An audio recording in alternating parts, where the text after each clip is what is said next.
Welcome everybody to today's presentation, Cybersecurity Best Practices for the New World of Work. This presentation is part of a larger series we're putting on called the New World of Work. On this slide, you can see some of the past webinars in the series. On-demand recordings of past presentations and registration for future ones are on the RICO USA website under the Resources menu. The link is also at the bottom of this slide. So check it out if you're interested in seeing more. My name is Dave Bartelli, and I'm the VP of Information Security and Compliance Services for RICO USA. And joining me today is Steve-O. Say hi, Steve-O. Hi, everybody. As implied, my name is Stephen Overko, aka Steve-O, and I am a Senior Solutions Engineer here at SentinelOne, focused on working with our partners like RICO. Great, thanks. Okay. So before we get started, I want to tell you that we love questions. Don't be shy. Submit them via the chat window, and we'll get to them at the end of the presentation. All right, let's start this off with a story about the good old days. Once upon a time, a seemingly long time ago, we all used to go to the office, right? We'd see people, shake hands, give high fives, and even crowd around together and enjoy office camaraderie. I mean, look at these people. They're just happy to be together in the office, watching this guy change the input mode on this TV so they can have some fun in-person PowerPoint times. But then disaster struck and COVID hit and the world changed dramatically. Now this is our new reality, this glamorous new world of work. We're working from home and often struggling to balance everything with work, family, and everything in the middle of this pandemic. And by the way, this is a real photo of a scientist doing an interview live on CNN. She wanted to show people what it was like being a working mom these days. But just so you know, even though you can't see me, I promise I'm wearing pants. I can't speak for Steve-O though. Anyway, so in this new world of work, it is difficult enough to get our work done in the middle of all this chaos, let alone be concerned with or paying attention to security threats and phishing attacks. And then on top of that, we're putting our corporate devices on untrusted networks at home with many untrusted devices. Phones, kids' computers, TVs, tablets, and more. There's increased risk that these devices could get compromised and attack your work machine sharing the same network. We hope we're protected well enough, but really, many people have no idea what protections are in place on their machines. So with that scary backdrop, attacks continue to hit us with modern new themes. On this slide, you can see attacks spike when new COVID events occur and make the news. Fear of the pandemic, a true desire to know what to do, emails flying all over the place, and just a general chaos at the home office give hackers a great opportunity to attack you. So one really good example is Agent Tesla. It's a Trojan made to steal data and passwords. But it's not new. It was first discovered in 2014, but it continues to be used extensively and is one of the most prevalent malware families in 2020. It's usually delivered via phishing emails, which are always evolving, and today they're often COVID-themed, sometimes even pretending to be from the World Health Organization. And once they hook you into opening the file, it harvests system information and credentials from applications, including VPN, email, and web browsers. This is scary stuff, right?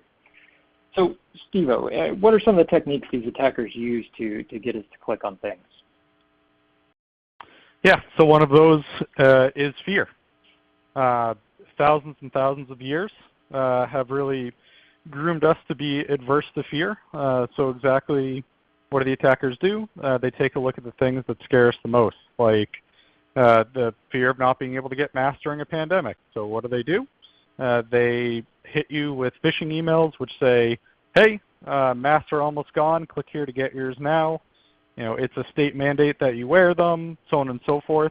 So they're getting really good at crafting emails that specifically manipulate a human being as maybe they read that subject line or read the body. And the other thing that they do a great job of is they push a sense of urgency. They don't want you stopping and slowing down and thinking about the email. They really want you to quickly go through and say, oh my God, I got to click this link right now to get these masks or something like that.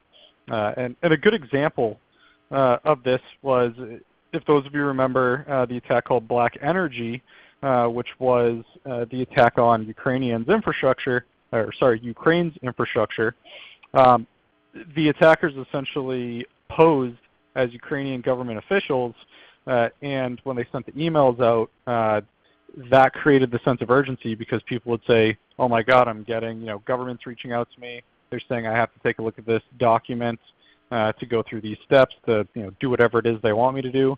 So then they click the attachments, and boom, that attack occurs. We're seeing something similar with the World Health Organization emails. Several attacks have posed as them, trying to get people to, again, click on links or open attachments to view instructions, things of that nature. So thankfully, these days, we have things like machine learning and artificial intelligence there to help protect us. So thankfully, machines, and software specifically in this case, has no idea what fear is. It's not scared of getting sick. It's not scared of possibly dying or anything like that. It simply just does its job that it was programmed to do, kind of like, think of it like the Terminator. Now, I'm not trying to say endpoint software is like Skynet and is going to take over everything. That's not the picture I'm trying to paint.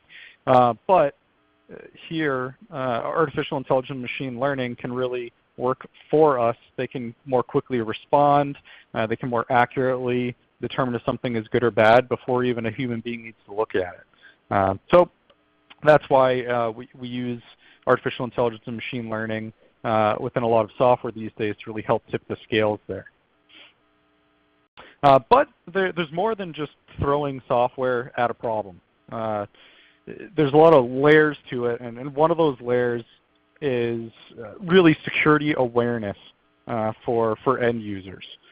Even the most experienced people need security awareness too, because sometimes we get caught in the moment and don't think. So it's really something that you have to constantly train your user base on and really make habits like instinct to them. Some of those things could just be being more aware of your surroundings. So if you're in a coffee shop, who's looking at your computer? Maybe you shouldn't just leave your computer on top of that table when you go up to get a refill. Or maybe if you're at home, are your kids home? Might they run up to the computer when you walk up to go use the bathroom or something like that? So, so we'll talk a bit more about some of these best practices as we go on, but you're going to sense a theme with the awareness side of the house. So first and foremost, let's talk about the physical security of devices, and I guess more specifically, the data on those devices as well.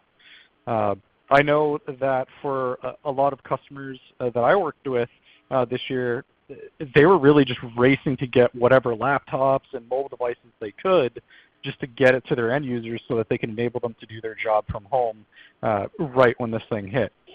Unfortunately, when there's a lot of that panic going around and there's a lot of pressure to get it done quickly, sometimes the basics go right out the window. Sometimes you're not following that checklist. Maybe you don't even have a checklist built yet, which that would be the first thing I recommend doing. Start making some processes and procedures. One of those processes should be encrypting every device that goes right out your door to an end user, even if it's staying inside, because people can break in as well. But it doesn't matter if it's a laptop, a phone, a tablet. Make sure that the data there is encrypted just in case something happens to the device. The next one would be really making sure that the accounts that you're provisioning on the devices are, number one, protected by robust passwords. Maybe you use things like two-factor authentication, so on and so forth when you log in, like maybe smart cards, stuff like that. But also make sure that the passphrases are actually unique for each user that's on that endpoint. I had a scenario once where I was working with a company, and one of their IT guys who wasn't really security minded, he was more focused on the convenience side of the house. He had both a user account and an administrator account. Normally he would use the user account, and then when he needed to elevate his privileges to do something, he would type in his credentials for the admin account. Unfortunately, the passwords were the same for both accounts. So you can kind of see where I'm going from there. If one gets popped, well, pretty easy to get into the administrator account there. So please make sure you're using unique credentials and accounts. And last but not least, if you're not using the system, log out of the computer, or at least lock it. Teach your end users keystrokes so that when they walk away from their computer, they can easily do it. And make sure that you're implementing settings where, okay, if screensaver kicks in or after X amount of time, have the system lock itself. Again, even when you're at home, you have no idea what your kid might do to that computer if you walk away. They might walk up with a thumb drive to print out a report. Who knows where that thumb drive has been? Or they might go to their favorite maybe streamer's website or something like that. Who knows what's in the ad banners on that site? So always make sure to remind them to lock their device when not in use. Next, for really securing access maybe to resources in your own environment or access to applications and things like that, data hosted by those applications, make sure you're protecting the communications from that endpoint back to your infrastructure, wherever it may be, whether it's up in the cloud or on-premise. The first thing you can do there is use a VPN. So again, as Dave said, you have no idea what's on their home network. Many of them are not practicing proper segmentation of devices, well, like me and Dave probably do with VLANs at home.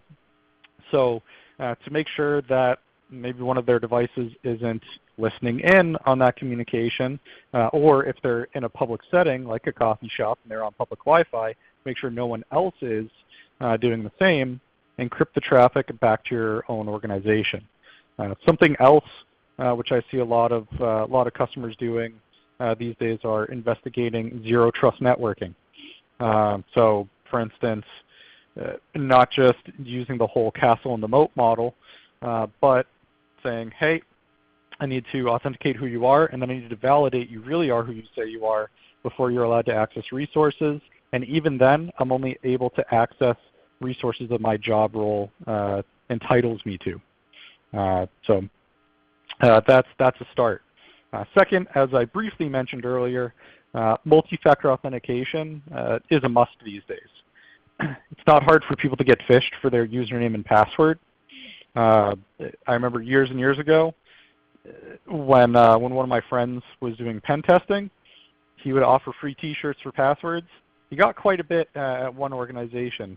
Not that hard to get people to give in and give up their information. So multi-factor authentication is another step there, because now the attacker doesn't just need the username and password.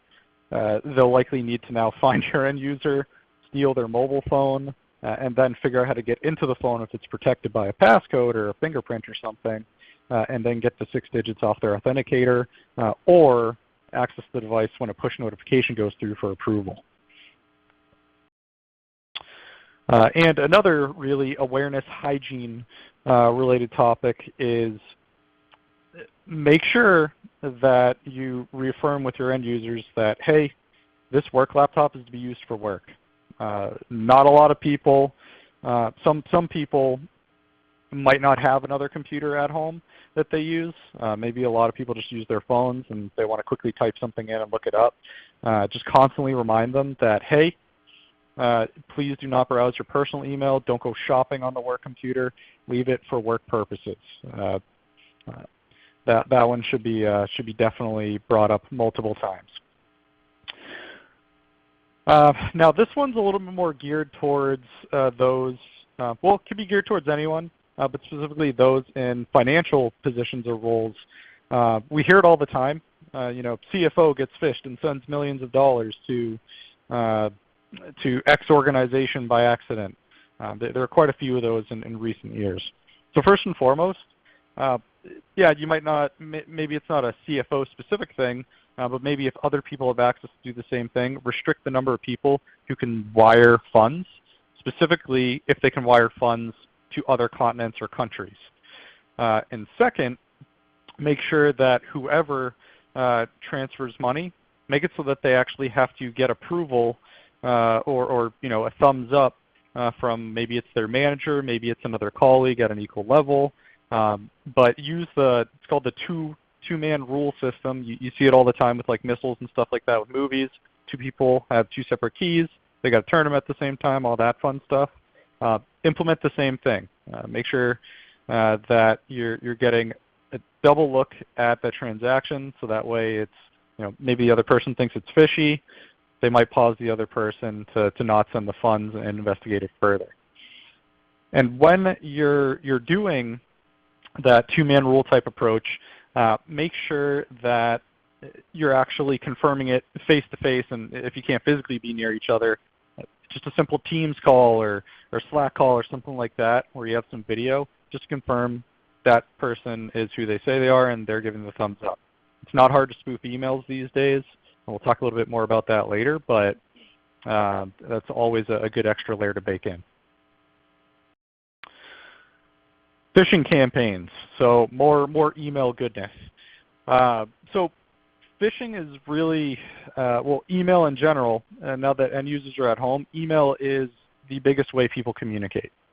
I mean, you can tell that's my inbox where I have hundreds of emails just sitting there waiting for me to respond right now. But what end users really need to do is, again, they need to instinctually double check things. So sometimes you get caught in the moment, even I do, where I'm trying to rifle through my emails, get them answered as quick as possible before my next meeting.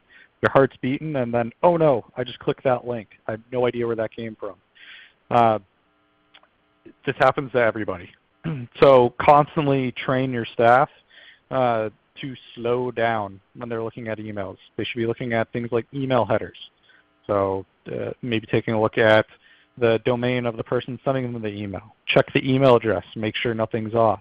Attackers will often just like swap the location of one letter in the URL or something like that. Make sure the subject line looks relevant and doesn't look odd with weird grammar. Same thing for the body. There's a lot of misspellings. Looks like maybe someone that's not local to the region typed that. Maybe scrutinize that a bit more. And last but not least, if there's an attachment or a link, hover over the link for a few seconds. Make sure it's sending you where you expect it to send you. Or if you're not sure about an attachment, report it to your security team. Have them check it out real quick. All those can easily be done and be trained. And if you're worried that maybe a human being might not follow those rules, or again, maybe they're thinking too fast and boom, they click a link, open that attachment, make sure that you have a solution that can protect your endpoint from that type of behavior. Especially if they open the attachment and it prompts them to run a macro. A lot of users might just say, oh, okay, yeah, let me click run, or allow that active content. Make sure that the solution you're using isn't just there to check off a box, but can actually deal with more advanced attacks and payloads. And that actually segues nicely into the next topic here, which is protect your endpoints from attack. So as I said earlier, don't simply just put whatever you can get for free or whatever checks the bare minimum off to protect the system. Make sure you're actually vetting the solution out. Make sure it works against modern day threats, whether that be attacks that are more in memory. So attackers are realizing it's easier for traditional products these days to maybe get the low-hanging fruit, the file-based attacks, and they're starting to pivot more to direct in memory or living off the LAN techniques, things of that nature. Make sure your solution can keep up with that. And also make sure that it can keep up with that without cloud connectivity. And what we mean by this is there's a lot of products out there that simply, they do some of the basics locally, but when it comes to more advanced behavioral analysis with artificial intelligence and machine learning, a lot of that is happening up in the cloud. It requires the endpoint to stream all of its information about what's happening on the endpoint up there and then wait for a response back. Well, if your end user's at a coffee shop without a stable connection, maybe it's really slow, or maybe someone is actually hopping on an airplane. People still do that right now, and they plug in a thumb drive with an advanced payload on it. You want to make sure that regardless of where the system is, whatever connection it has, it's got all the protection you want. And next, talking about USB drives, if someone doesn't need to use USB drives, I mean, a lot of people use share file capabilities these days, or Dropbox, like you name it, cloud sharing capabilities. I honestly haven't used a thumb drive in quite a while to share data. Lock it down. Maybe if that person has access to sensitive data, maybe you only want them to be able to read files and not copy data to their thumb drive to prevent data leakage. Lock it down. Same thing with other things like Bluetooth. It's very rare that I'll honestly sync my phone with my laptop over Bluetooth. Well, that could be another avenue for attack, especially if the device doesn't use a secure Bluetooth version. And lastly, make sure you have visibility across your own entire network.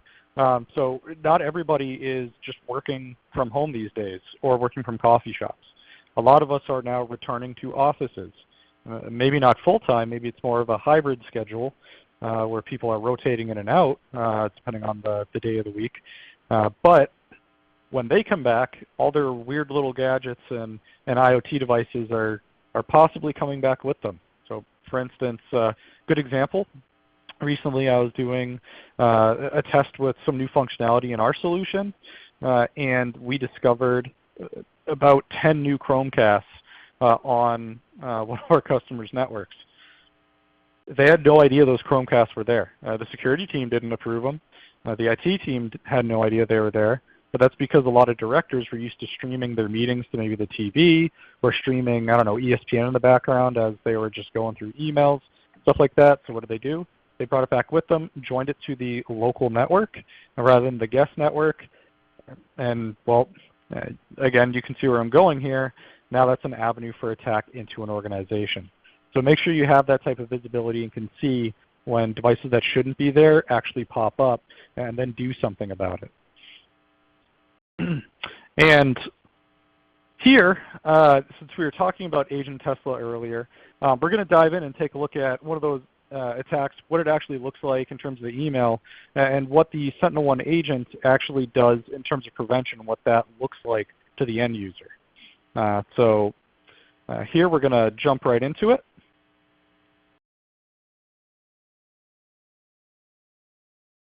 So first, we can see the payload attached to the email. It's a pretty convincing email. If it wasn't for, usually most people don't send executables, I would say. So that's the first thing I would train your users to look for. Don't detonate an executable. But here we can see that the threat is detected by the SentinelOne agent. It's been blocked. And if we take a closer look into the alert itself, we can actually see that when it was being downloaded, it was definitely killed and quarantined before it was able to get any further.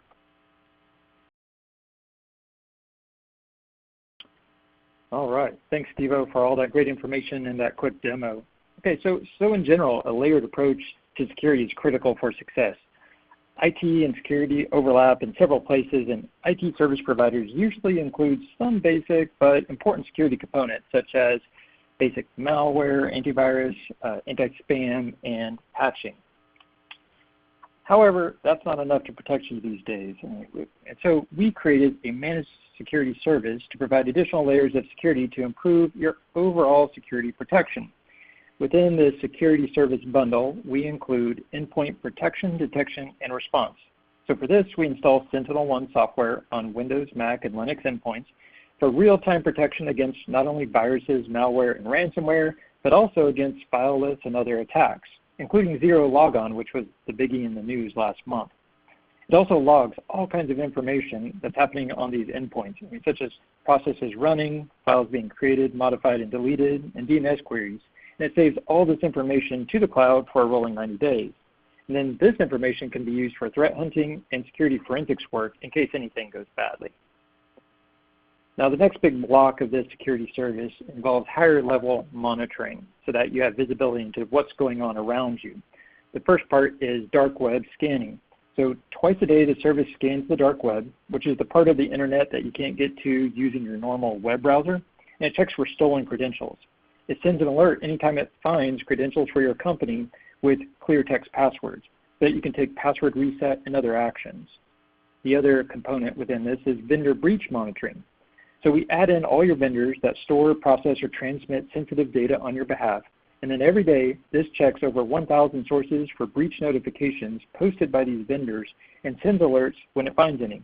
And this is an important part of vendor risk management program, which is part of your information security program. And then the final big component of our security service is cyber insurance. So some companies have it, some don't, but we include a policy that has a $0 deductible, so you can even use it before any other cyber insurance you have. Although there are all kinds of bells and whistles to this policy, one great one is that it's got a 24/7 hotline where you can submit a claim and get connected to a breach coach who is a breach specialist attorney. And that person will walk you through what all you need to do to handle a breach. So the combination of all these components provide much better protection for your business and data and significantly reduces the risk of compromise. All right, Steve-O provided a lot of great information, but let's go through 5 quick tips to sum up here. So first up, conducting security awareness. Steve-O talked a lot about that, but this is super important because even with all kinds of technology implemented, we still need our humans to do the right thing and not be trigger happy with every file they receive and every random USB drive they find. In security awareness training, ideally, it's multi-layered with short videos, emails, and other touch points to keep the message top of mind while everybody's dealing with all the craziness these days.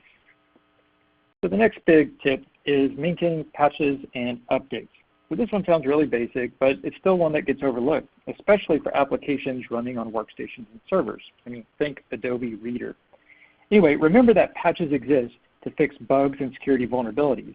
So if you don't patch, then these vulnerabilities are still available and present for somebody to exploit. Another good one is creating and enforcing security policies. I mean, there's a long list of items that can go under this, and Steve-O mentioned some of them, but a couple can include requiring encryption of all sensitive data in all mobile devices, not allowing the installation of unauthorized software, and possibly not allowing USB drives at all. This can help prevent malware and data exfiltration. Next up is creating and following onboarding and termination procedures. I mean, you need to create these procedures for employees coming and going. I mean, you don't want to have old accounts hanging out there for bad guys to use. And then finally, build or outsource a security team. I mean, I know that it sometimes feels like an unnecessary cost for an organization, but security is extremely important, and no one wants to be the next organization in the headlines for a security breach. Without someone focusing on security, it's simply not going to be done to the extent it needs to. So there are all kinds of things that can be done to improve security in this new world of work, but following the tips and information in this presentation will definitely increase your security and reduce the risk for your organization for compromise.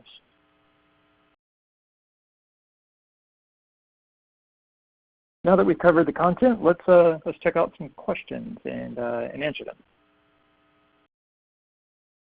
Okay, I'm just reading through a couple of these, and feel free to submit your questions through the chat panel. I've already gotten quite a few and gotten some statements too of people just talking about what they're doing, which is nice to see. But if you have a question you'd like me to answer, then please put it in the chat. If I don't get to it, then I could follow up later. So, okay, let's see here. Well, one question was, do we have any EPP EDR tool recommendations? So EPP is like antivirus, and EDR is the attack logging part of the tool. And so as I talked about in this presentation, we use SentinelOne, which is an EPP EDR tool. And actually, I'm going to combine this with another question, which was that we mentioned SentinelOne protects against malware. And let's hear, does this mean this replaces the antivirus? So the answer is yes, because SentinelOne is an EPP tool, which stands for Endpoint Protection Platform. That's antivirus. So it takes care of the antivirus, anti-malware, anti-ransomware part of it. But then it also covers the EDR side, which is endpoint detection and response. And that's where it's watching everything happening on the endpoint and logging it to the cloud and reporting suspicious and known attacks. So when we roll out SentinelOne to customers, we remove the current antivirus and replace it with SentinelOne because it handles that plus more. Okay, let's see here, scrolling down. What do we do about people using personal machines for work?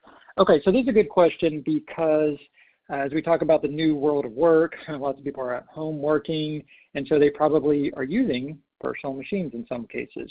So this is the tricky one to answer because it really depends on the organization, and ultimately it's up to the organization regarding do they want to allow people to use personal devices or not. So first and foremost, the organization needs to decide that and create a policy saying, can you use their own devices? And so that's typically called a BYOD, bring your own device policy. Do they want to allow it for certain things but not others, like email on cell phones but not personal laptops, and how you can use them. So defining that policy is the first thing you have to do. And then communicating it, of course, and not just once, but communicating it multiple times, and then enforcing it, not only through just normal administrative means, but also through technological means, if you can. So, for example, creating your VPN so that it does not allow personal machines, it allows only corporate machines.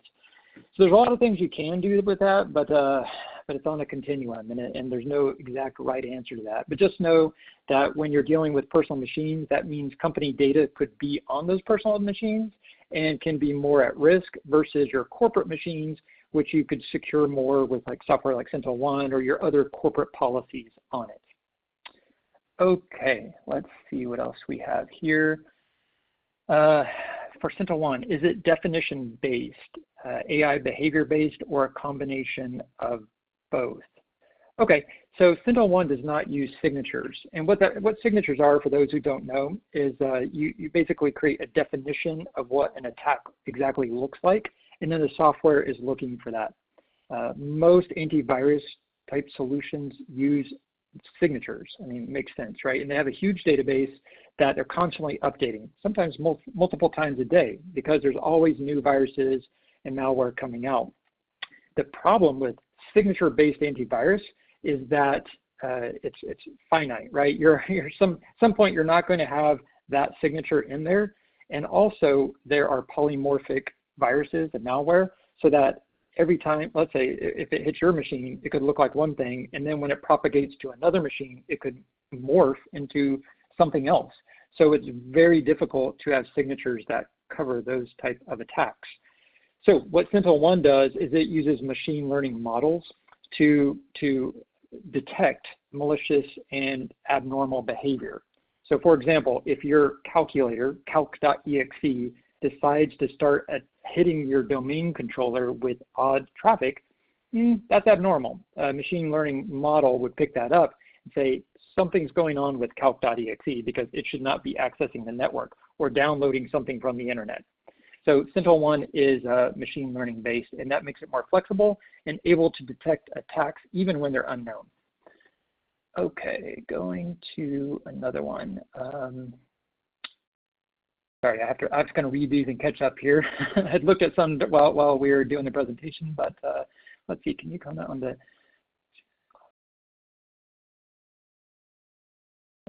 okay, so let's see here. What happens if SentinelOne fails to detect an attack? Okay, so I was talking about how the machine learning picks up abnormal behavior, but at times it could miss an attack. And just like anything, you have to build security in layers because it's not one and done for anything.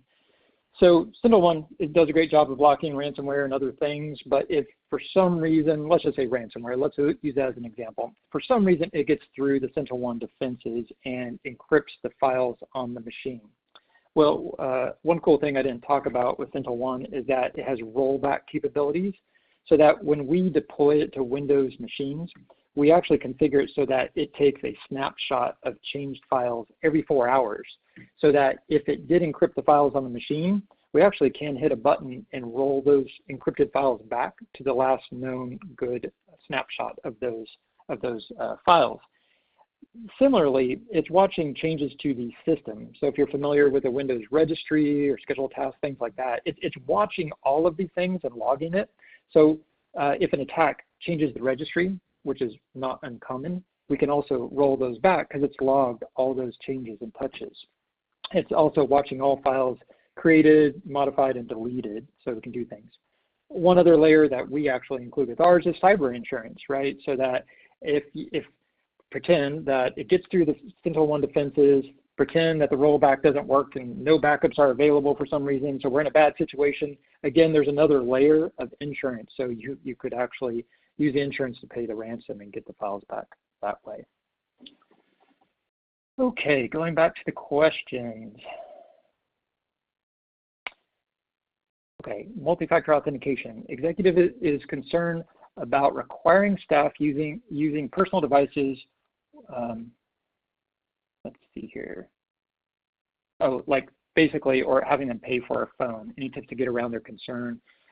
I've actually had to go through this where if you're rolling out multi-factor authentication and people are like, well, wait a minute, you want me to load an app on my personal phone to do multi-factor authentication? You know, you get all kinds of questions around that. Like, are you going to give me a company phone now? Are you going to pay for my internet access? Things like that. And usually when that happens, that's those people who have never done multi-factor authentication and are unfamiliar with it and are just scared by the unknown. And so it's actually not as scary as it seems. So what they need to load on their phones is an authenticator app. Now, depending on the kind of multi-factor authentication solution you're rolling out, sometimes you can configure it so it can send an SMS text message, which isn't as secure, but you can configure that. Or it can do a phone call to a person's mobile phone, or some other options so that they don't even need to load the authenticator app. But the authenticator app is just a tiny little application that goes on the phone. It's not consuming any network bandwidth or anything like that, and it's really there just to give a token or authorization for the second factor to allow the person to get into the resource. So I would say tips to get around people's concerns on that is education. Show them really what it is, what it's like, that it's not a big deal, and then ultimately they just have to dip their toe in the water and then see that it really isn't a big deal. Okay, hopefully that helps. Let's see. Can you have a ransomware attack simply by opening an email, even though the user did not click on a link within the email? Generally, no. Now, sometimes emails can be an issue in email clients where you have auto preview, right? And so because when you have an auto preview, even if you don't fully open the email, it's doing the preview, so it's loading it up on the side. And certain things can happen because emails oftentimes have HTML formatting in them, but usually that's not going to get you ransomware. You're more likely to get it if you open an attachment. And keep in mind, it doesn't have to be an executable. It can be a Word doc, an Excel doc, something like that, a PDF, or one that just looks like that, or it can be a link, right, where you click on the link, it takes you to a malicious site, has you do something, and drops it down to your machine. So generally, you're not going to get ransomware from just looking at the email. If you are very concerned, you could look at it on a non-production device or a tablet that's not going to necessarily be affected by the same things. But I do recommend that you implement something like advanced threat protection for your email system. So like Office 365, they have advanced threat protection, and that helps follow all the links, check for malicious links, and check all the files in a sandbox. So it actually opens them, checks them out, and if there's nothing bad in them, we'll deliver it to your inbox. So that's called advanced threat protection. Check that out for your anti-spam. It's a very good thing. Okay, I'm being told I have time for one more question here. I could go all day, but these are really great questions. So I appreciate it. Okay. What about connecting remotely to the office using software like TeamViewer or AnyDesk? How does that leave our how open does that leave our computers? So TeamViewer and those type PC Anywhere type products that allow remote access into your computers, I generally don't recommend that. I would, especially in a business like an organization, because it feels very consumer-like, and it allows people to bypass the firewalls, bypass all your other protections, to get directly on their workstations over the internet. Some of those solutions allow you to set up multi-factor authentication, and any remote access, by the way, is a big underscore point here. Any remote access should have two-factor authentication, multi-factor authentication enabled, because it's allowing somebody to get to the inside of your network. So please enable that for everything. But I would much prefer you have an official entry into your network using VPN, Citrix, and to a lesser extent terminal services, so that you can control that, protect it, have multi-factor authentication enforced on it, and hopefully some network access controls enabled on that as well. And it would just be much more official and better if you do it that way. And actually, I would have a policy against having things like TeamViewer on personal machines because they're just an unknown and puts you higher at risk. Okay, that's all the time I have for questions now. So thank you, everybody, for attending our presentation. If I didn't get to your question, I'll try to follow up separately. And we hope you can join us again in the future. Thank you.